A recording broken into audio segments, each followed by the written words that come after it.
Welcome to Kinky Knots Cafe's Proactive is the Way.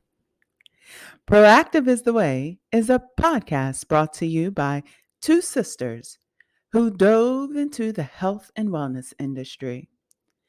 One plan and the other by fate.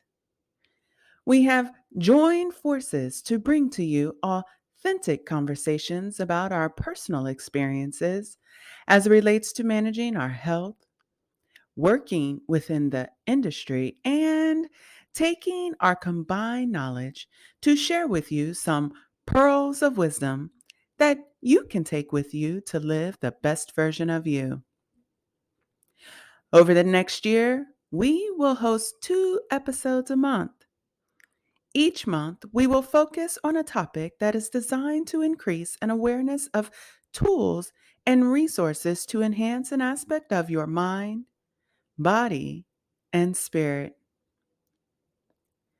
A couple of weeks ago, Tiffany and I shared how we tend to listen for the voice of our vocation and where we went wrong on our journey in creating a life fully designed by us. During our discussions, one of the issues that we found occurred as a result of ineffectively listening for the voice of our vocation. We fell into the trap of taking on an identity that was not our own. How often have you seen individuals attempting to be someone in which they were never designed to become? Primarily done because they leveraged their gifts of foresight inappropriately, or pursued a path because they felt pressured by their community. So, how do we overcome our tendencies to desire and pursue that which was not designed for us? How do we politely ignore or drown out the noise of those who believe they are acting in good faith, possessing good intentions and guiding us, and make headway towards that in which our heart truly desires? Well, listen up to our next author who is quite brilliant. A hidden gem, if you ask me. What is the old adage? Never judge a book by its cover. Well, when I first ran into this book, I dug the title. I wasn't too sure of how this author would speak to me, or rather, if I would find his message enlightening. I was quite surprised when I dug in and realized how well he nurtured my mind and soul with his beautifully written correlations and analogies wrapped into his well structured and highly relevant storytelling. A breath of fresh air, indeed. Today, I will interview the author, so to speak. We will address some of the questions I posed a couple of weeks ago, and as he quoted within his book in scripture, John chapter 1, verse 14. And the Word was made flesh and dwelt among us, full of grace and truth. We will dive into his book and let his words grace us with his presence. Disclaimer: however well intentioned, books are not recipes. Because our lives depend on the ability to control what happens in consciousness moment by moment, each person has to achieve success on the basis of his or her own individual efforts and creativity. What a book can do is serve as the framework of a theory for you to reflect upon and from which you may then draw your own conclusions. So join me today as we discuss Let Your Life Speak, listening for the voice of vocation. I will begin with a quote that really encapsulates our discussions today. If you are here unfaithfully with us, you are causing terrible damage. This quote is by Rumi. The author further explains this quote by sharing that if we are unfaithful to true self, we will extract a price from others. We will make promises we cannot keep, build houses from flimsy stuff, conjure dreams that devolve into nightmares, and other people will suffer if we are unfaithful to true self. All right, so let's kick things off with addressing my first question. During our last podcast, I asked Tiffany if she ever found herself living someone else's life. Well, in Parker's book, he began with how he had created a life that mimicked his greatest heroes, Mahatma Gandhi, MLK, Rosa Parks, and the likes. He shared that he devised the loftiest ideals he could find that tended to be unreal, a distortion of his true self, living his life from the outside in versus the inside out.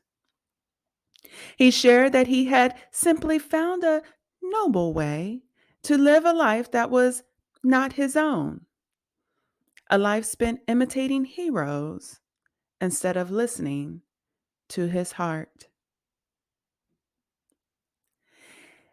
In our next question, Tiffany and I shared what we thought it meant to listen for the voice of vocation.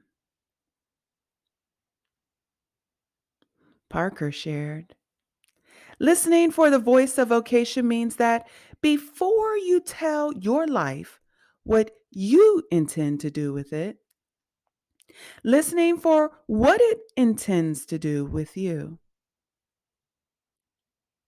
Before you tell your life what truths and values you have decided to live up to, let your life tell you what truths you embody, what values you represent.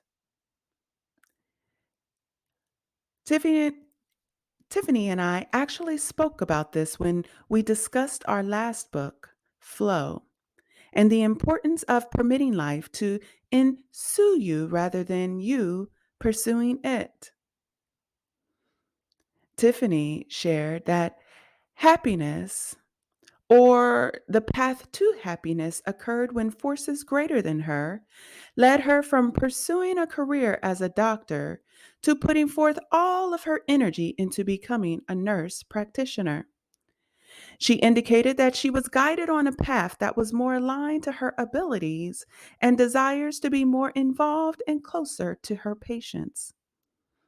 As a result of life ensuing her, she found a role in which she possessed greater dedication. This allowed her to prepare and cultivate an experience in which she was able to control. As a result, she acquired a better quality of life, and thus leading to her success and overall happiness.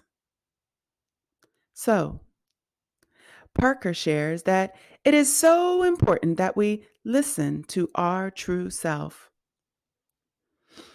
As our true self, when violated, will resist us, sometimes at great cost, holding our lives in check until we honor its truth.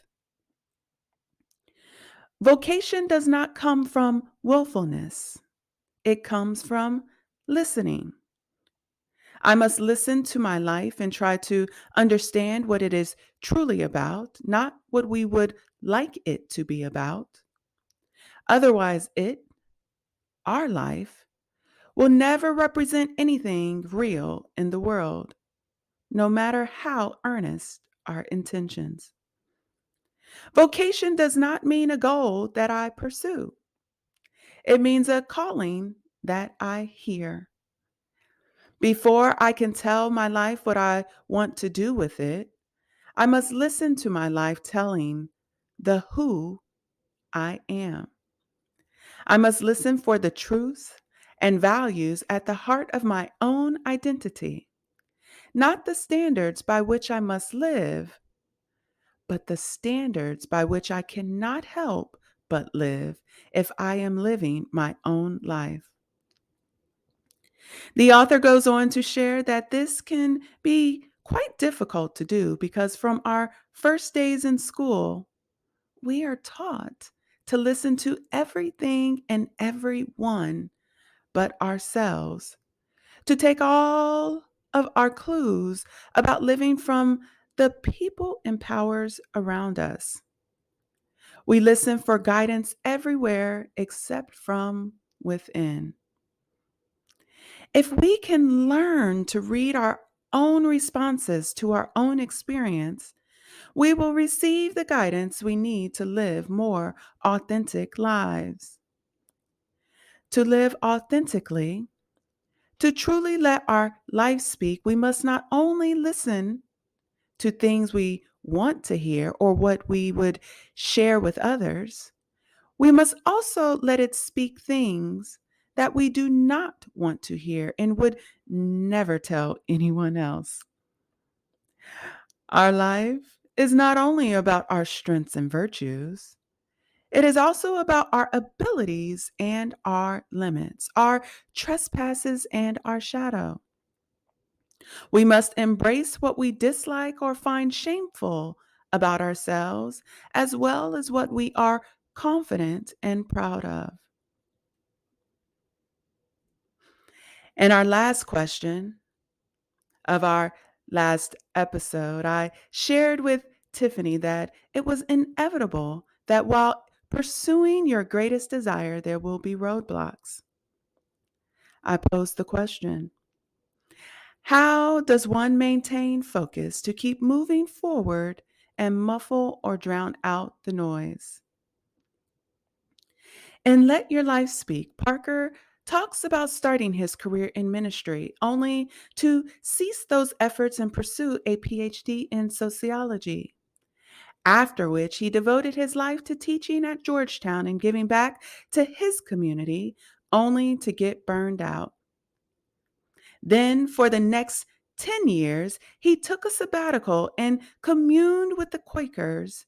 And it was during this time his family and those closest to him verbally shared that he was squandering his gifts. Parker shared a poignant story of when he fell into a deep depression, where he was admitted into the hospital and on mood altering drugs. He called it his journey into darkness, a self inflicted affliction as a result of not listening to his true self, his voice of vocation. It was during these moments he actually found his true self.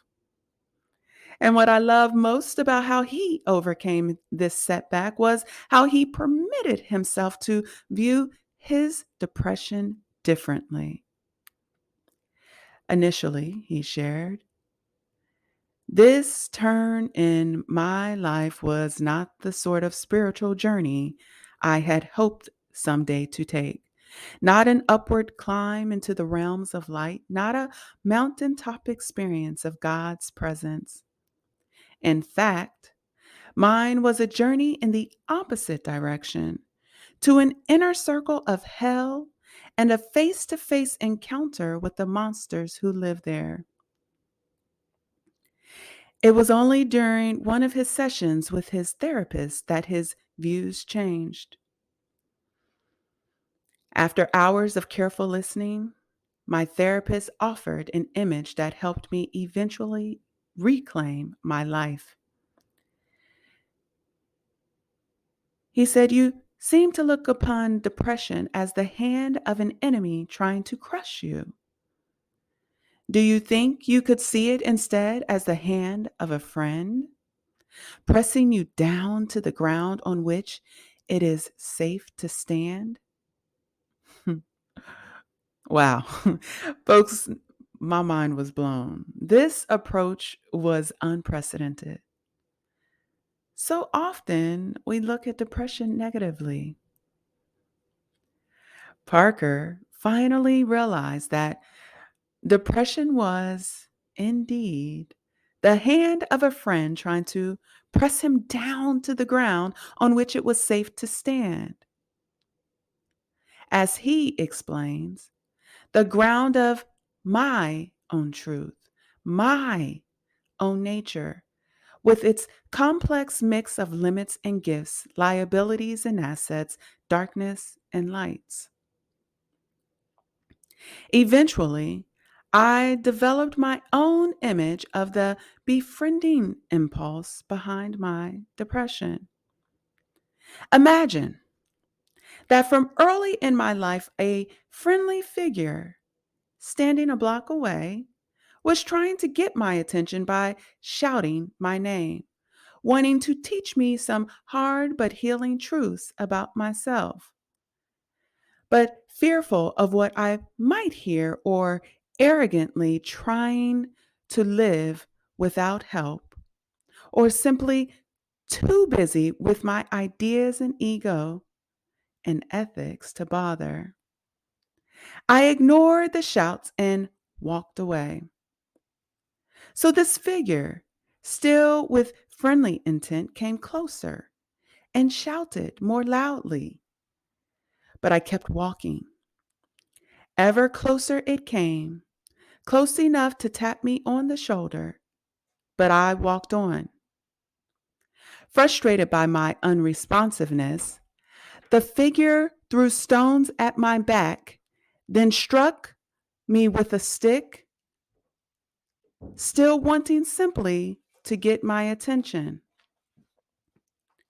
But despite the pain, I kept walking away. Over the years, the befriending intent of this figure never disappeared, but became obscured by the frustration caused by my refusal to turn around. Since shouts and taps, stones and sticks had failed to do the trick, there was only one thing left: drop the nuclear bomb called depression on me. Not with the intent to kill, but as a last ditch effort to get me to turn and ask the simple question: what do you want? When I was finally able to make that turn and start to absorb and act on the self knowledge that then became available to me, I began to get well. This journey for Parker was actually more of a pilgrimage. Those hardships were not seen as accidental, but as integral to the journey itself. This journey stripped his ego of the illusion that it was in charge and made space for his true self to emerge. Amazing. Folks, we just explored on the surface some of the pearls of wisdom dropped in this book. If you have not already done so, I strongly encourage you to get the book and read the book. It's a quick read and worth your time. I will close with this. The world needs people with the patience and the passion to make that pilgrimage to find their true self, not only for their own sake, but also as a social and political act. The world still waits for the truth that will set us free. My truth, your truth, our truth. The truth that was seated in the earth when each of us arrived here, formed in the image of God. Cultivating that truth is the authentic vocation of every human being. Live in truth and the light. All right, all right. Join us in 2 weeks as we prepare for our next series on emotional intelligence.